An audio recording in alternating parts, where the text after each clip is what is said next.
Today is a big test of whether we can defeat Donald Trump and Elon Musk. It's election day in Wisconsin, where there's a big race for the Wisconsin Supreme Court that will determine the future of the state, the country, and whether billionaires like Elon Musk can buy our courts and buy our democracy. Elon Musk has already dumped $20 million into the Wisconsin Supreme Court race, including handing out $1 million checks to voters this week. So why is Elon Musk getting involved in this race? Two big reasons. Number one, the Wisconsin Supreme Court is critical to Donald Trump's attempt to subvert our democracy. In 2020, the court stopped his attempt to overturn the election by just one vote.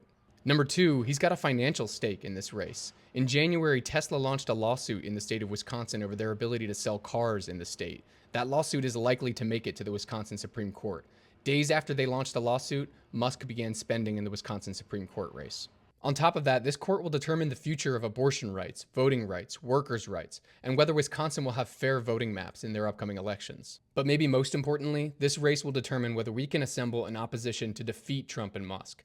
This is the first real referendum that we've had on their destructive, lawless agenda since they've taken office. Since Trump took office, there's already been two special elections where Democrats have defied expectations and beat Republicans in districts that Trump carried in Iowa and Pennsylvania. There's also two special elections today in Florida to replace two House Republicans who left office early.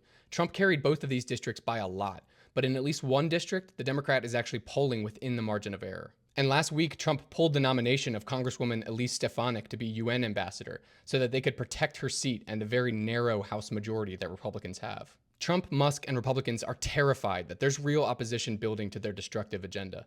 Tonight's results will show whether we can reassemble the resistance needed to defeat them in the midterms, in 2028, and beyond. It will also show whether we have the ability to fight back against a billionaire who's trying to buy our courts, buy our elections, and buy our democracy.